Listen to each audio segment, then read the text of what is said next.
Amigas y amigas del portal del Villegas, bienvenidos a esta edición de día sábado que va a ser más o menos bastante distinta a otras, porque no voy a tratar un tema propiamente tal de ninguna clase, sino que considerando que todos estamos más o menos encerrados o pasamos más tiempo en las casas y tenemos que salir de todas maneras a trabajar, el tema de la lectura, que muchas veces uno no tiene realmente tiempo o se dice que no se tiene tiempo para leer.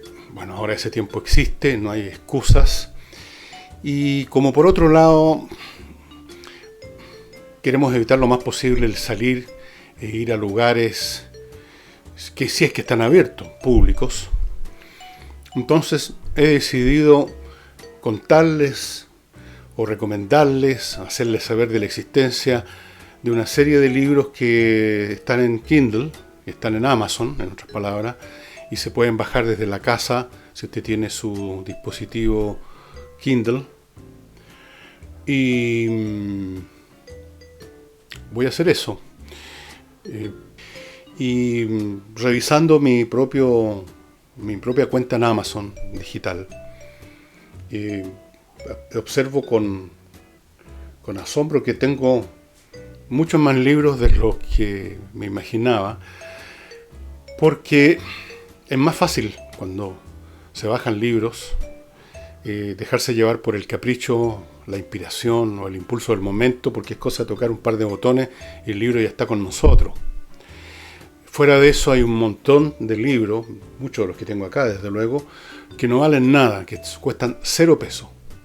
Son libros de public domain, dominio público hace mucho rato, o valen nada, o sea, libros que son clásicos, qué sé yo, la obra completa de fulano de tal, de Sócrates, de Platón, $1, $2, en otras palabras, uno por una luca se puede bajar las obras completas de Platón, cosa que hice naturalmente, aunque las tengo en papel, pero claro, uno se deja llevar por estos impulsos porque además no cuestan nada, menos de lo que cuesta el boleto, creo que del metro. Entonces me encontré con muchos más libros y he estado mirando los libros que tengo y he hecho una selección de lo que podría yo recomendarles a ustedes que leyeran, que bajaran y leyeran para entretenerse en estos largos días, que quizás cuántos meses van a durar, en que vamos a estar algunos de nosotros todo el día en la casa, otros la mayor parte del tiempo y otros más tiempo por lo menos.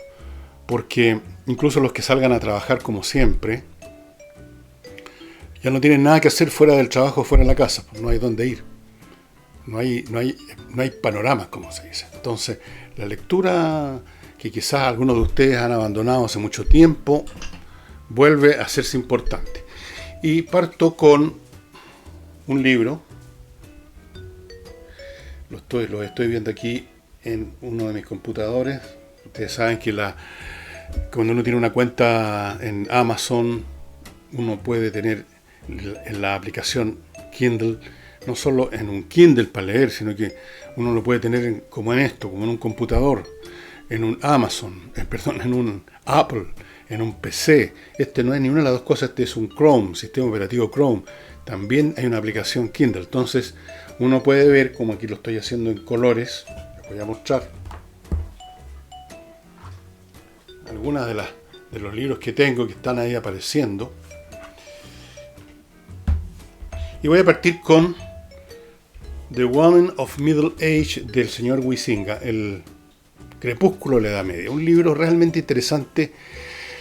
Es un libro que nos cuenta de las costumbres, de los ideales, de los valores, de los sentimientos, de los estados de ánimo, de los pensamientos, de este periodo cultural, económico y político que llamamos en general Edad Media, en el momento en que ya entró a su crepúsculo, en el momento en que en la base económica y política se han desarrollado ya procesos que llevan al decaimiento de ese sistema social y cultural, pero todavía, como siempre ocurre, los valores, las ideas, los sentimientos siguen subsistiendo un poco como en el aire, ya sin piernas que los sujeten a la tierra, pero siguen subsistiendo, o para decirlo de otro modo, como el perfume como el olor a un perfume de alguien que ha pasado, que se ha ido, pero ha dejado algo en el aire, una fragancia. Y eso es el crepúsculo de la Edad Media, de Waning, o el desvanecimiento de la Edad Media. Es muy interesante, no solamente por lo que uno aprende y se interesa y se divierte aprendiendo de cómo veían el mundo en la Edad Media, y especialmente en los finales de la Edad Media, cuando ya esas visiones del mundo tenían cada vez menos sustento material, físico, político, económico, sino porque uno aprende, saca conclusiones acerca de qué ocurre con cualquier sociedad que está cambiando en los elementos básicos institucionales, pero sostiene todavía en esta estratosfera ideológica valores que están, sin embargo, a punto de desaparecer porque, claro, ya no tienen sustento en la realidad, no son reproducidos, por así decirlo, no son necesarios, no engranan ya con las conductas reales en el plano político, económico, y por lo tanto se empiezan a convertir poco a poco en fantasías, en meras reliquias, en obras de arte, incluso en comedia. Llega un momento cuando los propios señores, la nobleza, la élite de la Edad Media, todavía, qué sé yo, tocaba temas propios de la plena Edad Media, pero ya empezaba a tener una cosa, un tufo a chacota, a cosa ficticia, a cosa forzada. Es muy interesante el libro por eso. Desde luego, El Quijote de la Mancha, que es otro de los libros que están, por supuesto, en castellano, aquí en Kindle, que ustedes pueden bajar en unas ediciones muy interesantes, por ilustraciones muy interesantes, de un artista importante. El Quijote existe en parte como un otoño de la Edad Media. El ideal caballeresco que representa el Quijote está fuera de lugar. Está fuera de lugar, ¿no es cierto? La novela claramente lo pone como un personaje que está fuera de lugar, fuera de época, anacrónico. Y por eso fue visto en muchos sentidos como un libro humorístico. Ya en la época en que fue publicado, en el siglo XVII, ya bastante pasado el periodo de la Edad Media, pero no olvidemos que estos sistemas valóricos, emocionales, aunque sea como reliquias, subsisten a veces como un fantasma por mucho tiempo. Otro libro que les quiero recomendar, del cual he hablado en algunas ocasiones acá a propósito de otros temas, es un libro de una historiadora cuyo nombre me cuesta ver sin anteojo, Catherine Nixey. Se llama La Edad del Oscurecimiento. La Edad del Oscurecimiento.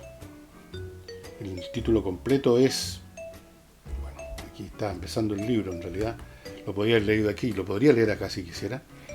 La Edad del Oscurecimiento es el momento en que el cristianismo empieza a imponerse ya con fuerza en el mundo antiguo, y como resultado de eso ocurre algo terrible, que las masas, hordas de monjes, de creyentes, empiezan a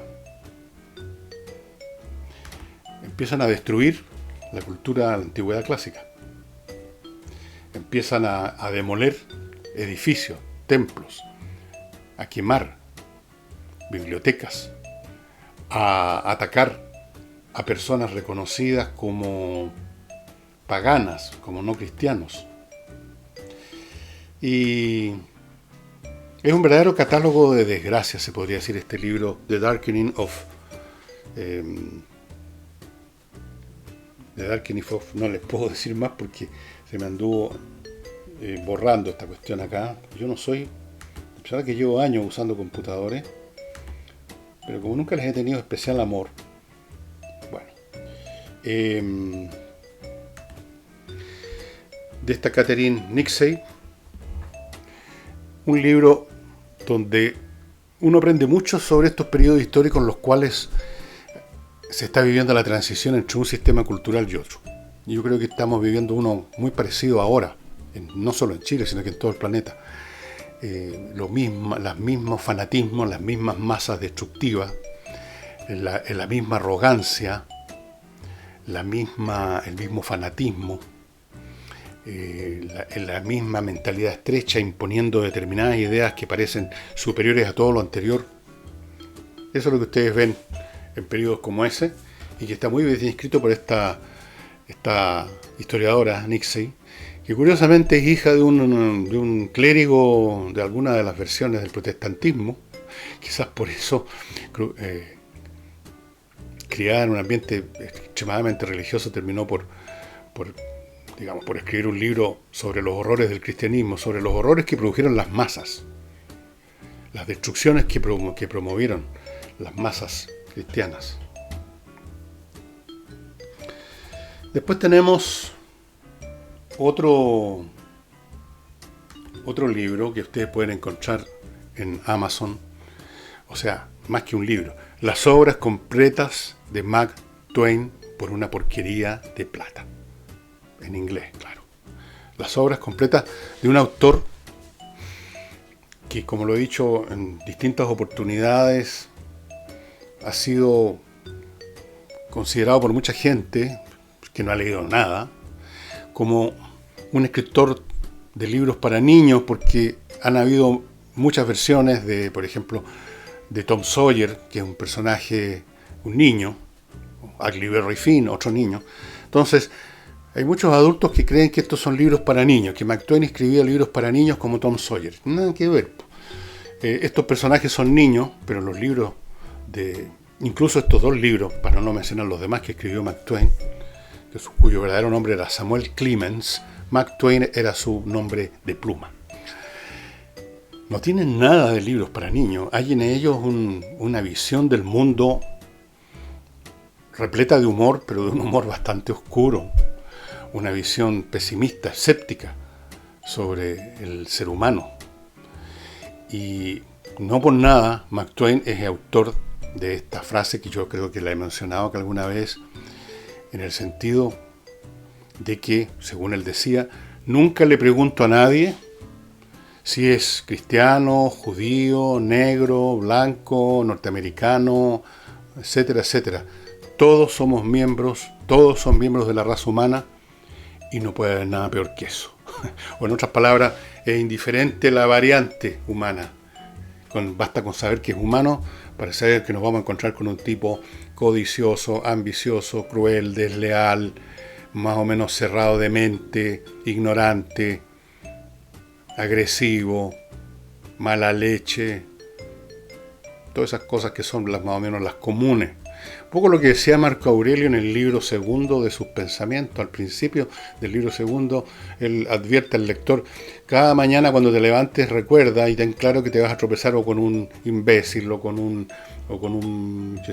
peticionante, o con un intrigante, o con otro. Bueno, las obras de Mark Twain incluyen a Tom Sawyer, esta famosa historia de estos niños que recorren el Mississippi, que es como la metáfora del mundo, porque ellos van con su balsa, van avanzando por el río, que es muy largo, es enorme el Mississippi, y se detienen en distintos lugares, conocen distintas gente, y en cada una de esas detenciones ven, por así decirlo, un escenario distinto y al mismo tiempo el de siempre, el escenario que ocupamos los seres humanos con nuestras bajezas. Es una especie de panorama del mundo, entre comillas, miniatura, porque el Mississippi no es ninguna miniatura.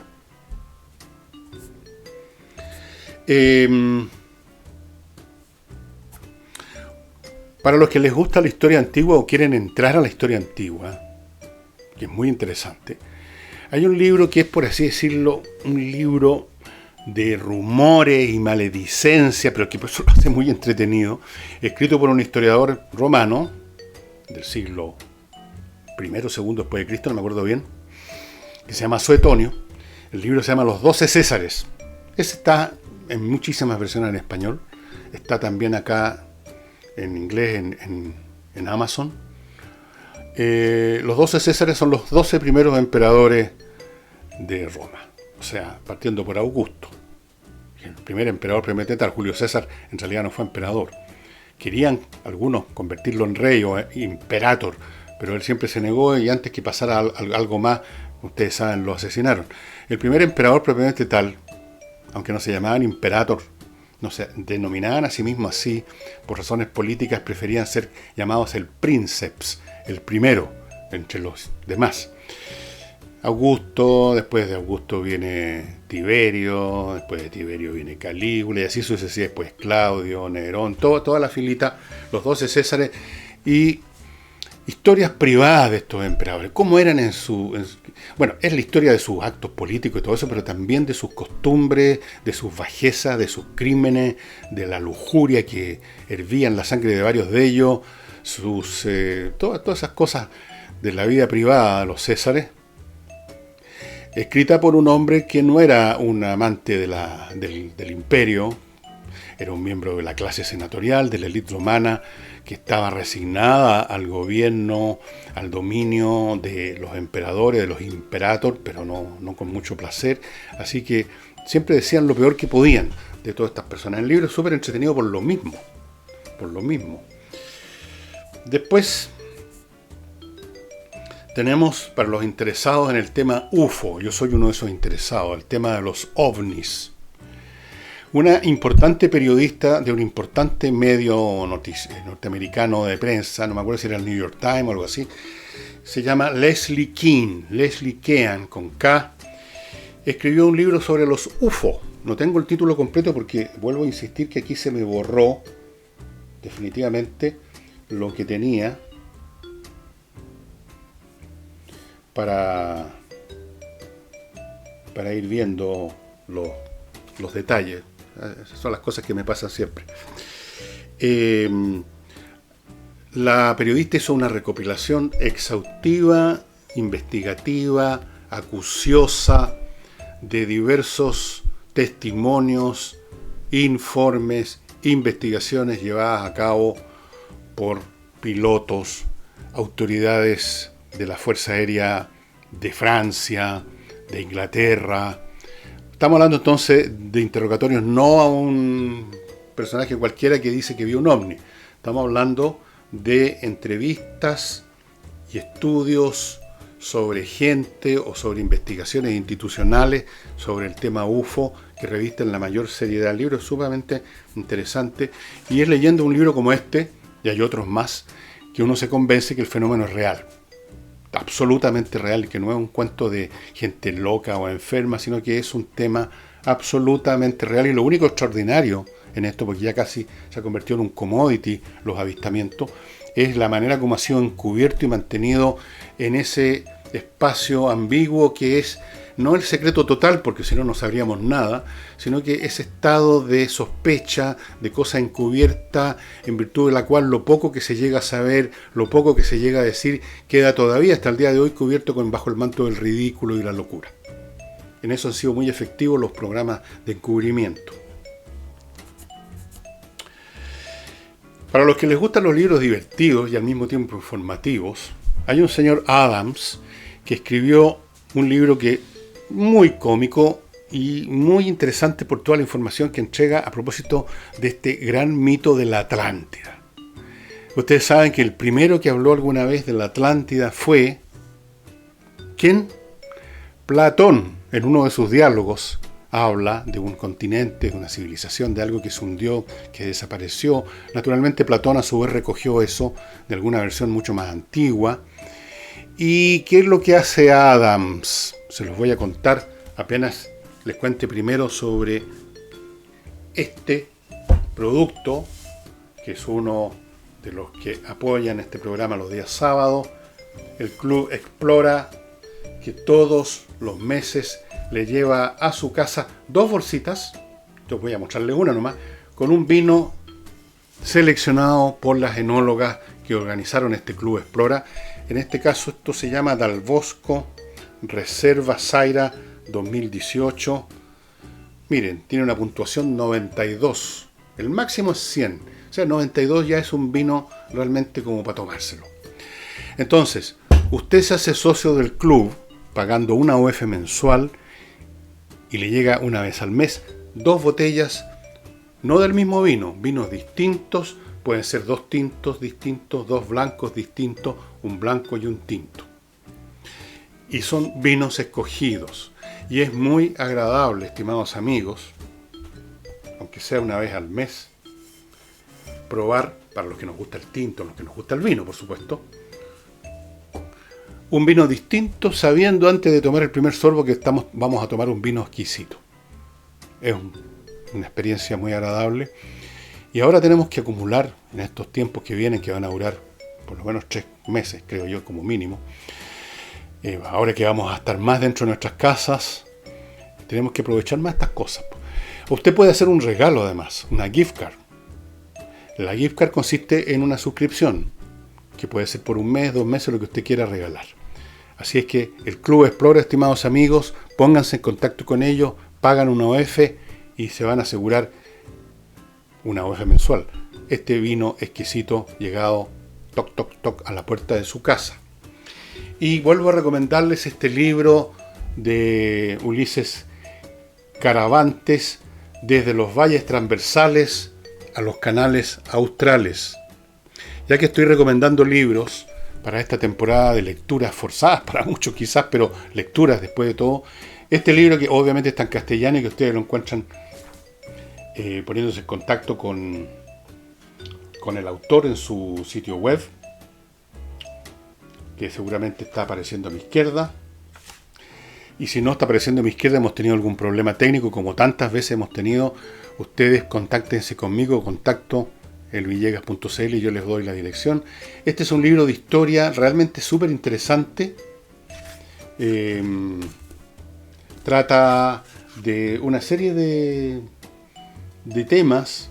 Parten con las revoluciones del año 1851, 1859, y Caravantes va recorriendo con muchos detalles estas revoluciones, quiénes participaron, los protagonistas, y pasa por la Guerra Civil de 1891, la misma cosa. Para los que les gusta la historia de Chile, esta es un libro realmente interesante y un tremendo aporte de Ulises.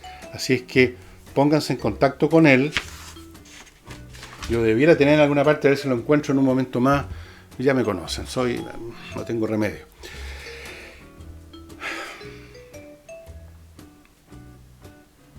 Bueno, les decía de este señor Adam, que escribió un libro sobre Meet Me, Encuéntrame en Atlanta.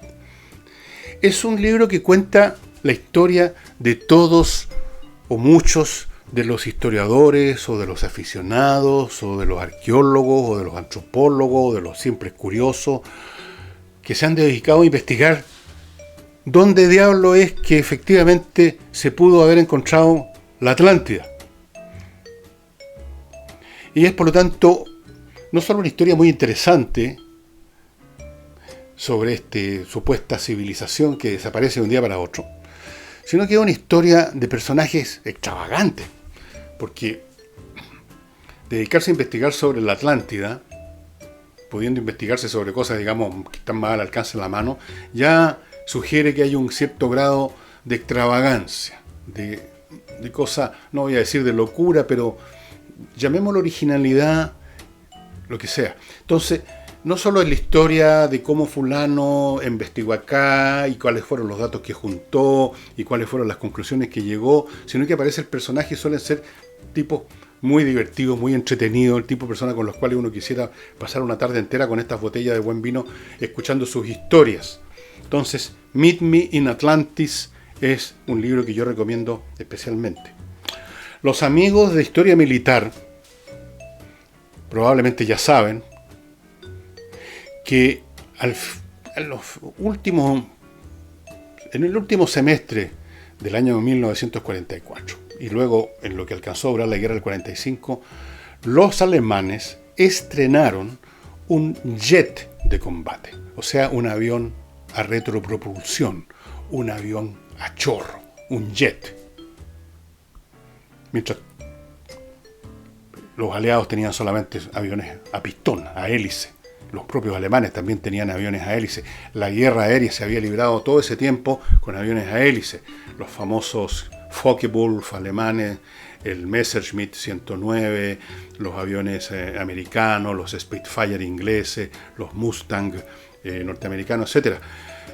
Y un día cuando van estas enormes flotas de bombarderos B-17, estoy hablando de grandes flotas, eran 500 aviones, 800 aviones, es decir, 1000 aviones que iban a pulverizar zonas completas de Alemania. Y de repente ven aparecer, y los tipos no podían creer lo que estaban viendo, el jet M262, el Messerschmitt 262, con 2 turbinas, que volaba 150 kilómetros más rápido que el más rápido avión a pistones de los aliados, el Mustang 51, me parece que es.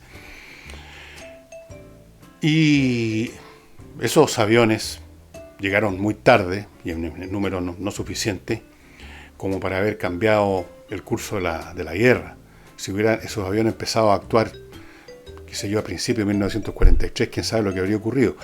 Pero mientras alcanzaron a actuar, sembraron el pánico entre las tripulaciones de los bombarderos, las diezmaron.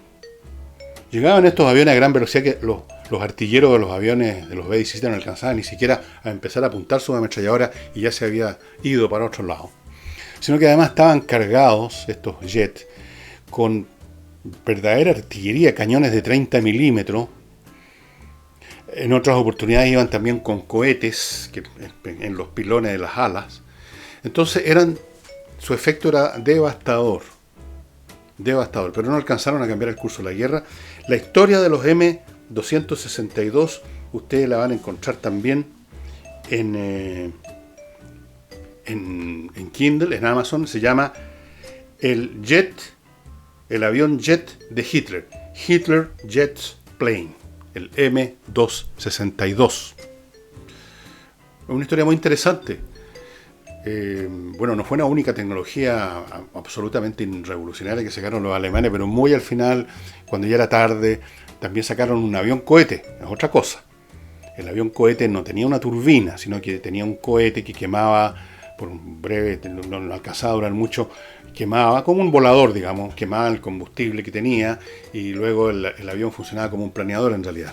Pero era capaz de ascender a gran altura, a gran velocidad, muy rápido, y luego le quedaban como 5 o 10 minutos de autonomía nada más con su motor cohete, pero no logró hacer efecto ninguno, incluso porque era demasiado rápido.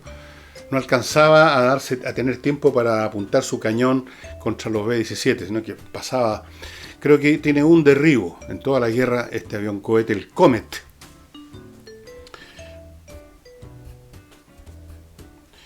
Después tenemos un clásico, esto para los amigos no solo de la historia, sino que del arte, un clásico acerca del arte del Renacimiento y toda esa época, diría yo, vista o reflejada a través de sus obras de arte, que es la historia del arte del Renacimiento de Jacob Burckhardt. Es un clásico.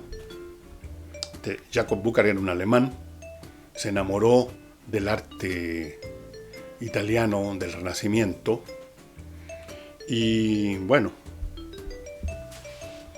el libro es el clásico. O sea, no necesariamente es la clase de libro que podrían escribir hoy los expertos sobre el arte del Renacimiento. Tenemos conceptos bastante más sofisticados ya sobre el Renacimiento de los que tenía Burckhardt en la época que le escribió. Burckhardt del siglo XVIII, me parece, o del siglo XIX, no me acuerdo, porque hay otro personaje que también escribió sobre más o menos lo mismo, que también es otro clásico, pero no lo tengo acá. Pero es un libro interesante, los análisis que hace de determinadas obras, etcétera, y las elucubraciones sobre cómo se gestó ese arte, muy vinculado, por supuesto, al arte de la antigüedad clásica, en el fondo el Renacimiento, por eso se llama Renacimiento. Tenía al menos la pretensión de estar haciendo renacer el arte de la antigüedad clásica, específicamente el arte griego. El arte romano era una prolongación y en gran parte una copia, y a veces una mala copia del arte griego. Luego, para los amigos de los libros cochinos, eróticos, pero al mismo tiempo casi filosóficos y por lo tanto por la mezcla de las dos cosas absurdo, van a encontrar ustedes un libro que en ninguna otra parte lo van a encontrar. Probablemente en ninguna librería lo tienen. Es la famosa Filosofía en el tocador, se lo estoy traduciendo al castellano, de Sade, del Marqués de Sade. La filosofía en el tocador. Es un libro loquísimo. Se juntan en un boudoir, en una pieza de algún palacete elegantoso, varias señoras o señoritas y varios caballeritingos, y comienzan a celebrar en un capítulo una serie de actos sexuales descritos al detalle, algunos muy ingeniosos, así unas cosas grupales muy raras.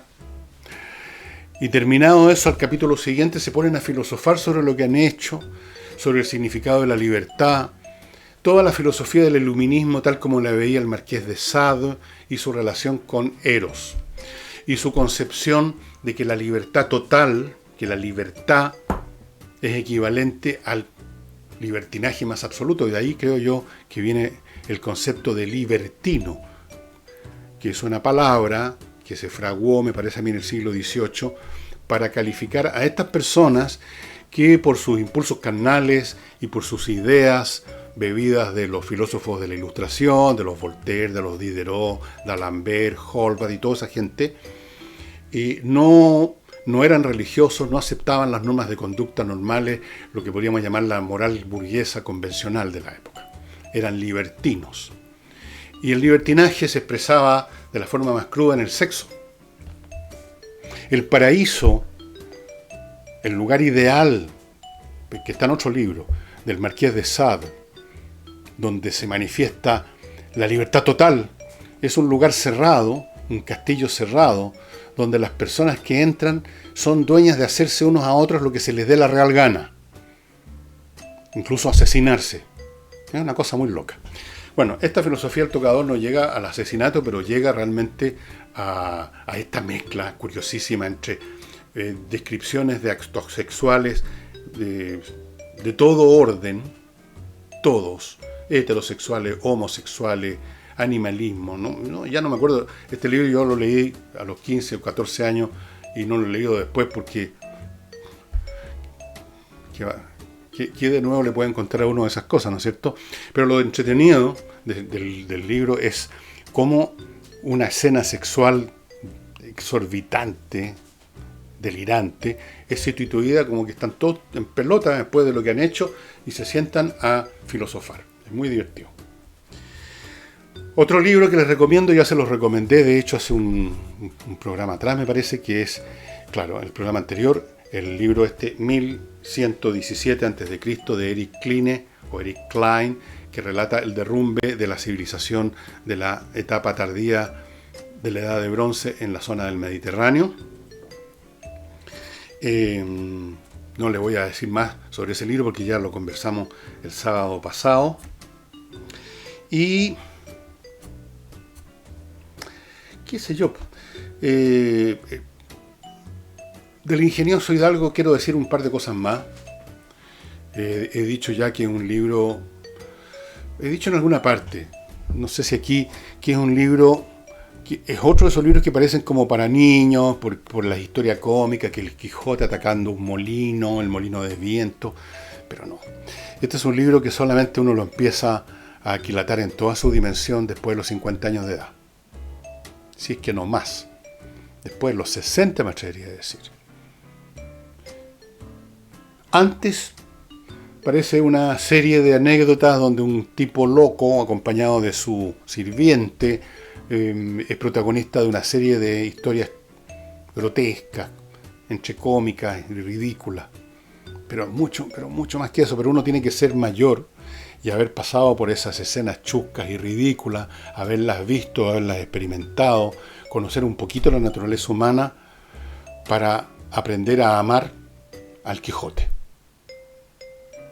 y a entender lo que hay de amable en la naturaleza humana, que está manifestada en una forma tan excéntrica, si ustedes quieren, en este personaje que es el Quijote de la Mancha. Y esta edición que está en Kindle, en castellano por supuesto, cuenta con unas ilustraciones muy espectaculares de un artista del siglo XVIII, me parece, que es Piranesi, pero no estoy seguro. Y es una edición que yo recomiendo. Tenerla en Kindle tiene esta gracia, uno puede tenerla, yo la tengo en varias ediciones en papel, pero tenerla en Kindle permite que en cualquier momento, en cualquier lugar, sin andar cargando con el libro que es más o menos grueso, ¿no es cierto? Son 2 volúmenes a veces, uno pueda volver al querido Quijote. Y yo creo que con eso estaríamos Liz Taylor. En Amazon, si ustedes entran a Amazon ahora a buscar libros digitales para Kindle, van a encontrar también obras en castellano. Es cuestión que ustedes busquen en el lado izquierdo de la página la parte que dice, donde se definen qué tipo de libro usted está buscando, y hay una parte donde dice libro en español, y van a ver un buen número de incluso unos míos hay libros en español. Así es que la gracia de esto de Kindle, en tiempos como este, es que usted no tiene que salir de su casa, suponiendo que haya alguna librería abierta hoy en día. Yo creo que es difícil. Apenas están abiertas en tiempos normales porque no hay mucho público para la librería. Así es que por eso que he hecho este programa basado en lo que ustedes pueden bajar, que es infinito. Si usted lee inglés y además otros idiomas, además mejor todavía, es infinito. Todas las obras de la antigüedad clásica, que yo no se las mencioné, las tengo acá, pero no las mencioné. Todos los historiadores, no solo este señor Suetonio que les mencioné, sino que Tácito y otro montón, Tucídides, Heródoto, Genofonte, Polibio, como se dice en el jazz, cuando hay un conjunto en que hay todos los artistas son de primera, uno dice, están todos los hueones aquí. Bueno, están todos los hueones de la historia de la antigüedad clásica. Si es que en inglés, sí. Normalmente en inglés. Y por cierto, si usted tiene ánimo, hay unas ediciones digitales de Decadencia y Caída del Imperio Romano de Gibbons, una obra maravillosa. Bueno, pero está en inglés. Y eso sería todo, estimados amigos. Les deseo que... Déjenme ver. No creo que encuentre esto. Debí haberlo buscado antes de hacer el programa, ¿no es cierto? Pero yo vivo...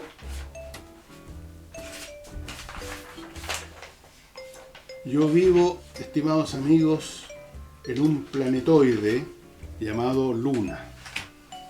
Siempre... O tengo eso que los franceses llaman l'esprit d'escalier, el espíritu de escalera. O sea, ellos llaman al espíritu de escalera a la persona que se acuerda de lo que tenía que hacer o decir cuando ya va de vuelta, cuando ya va bajando la escala, de donde fue. Eso me pasa siempre. Bueno, espero que les sirva de algo estas recomendaciones. De todas maneras, si usted habla inglés, o lee inglés, es buena idea siempre echarse una miradita. En Amazon hay tanta oferta, tanta cosa interesante. Lo que yo le mencioné es una gota en un océano de todo lo que hay ahí. Muchas gracias y nos veremos el lunes.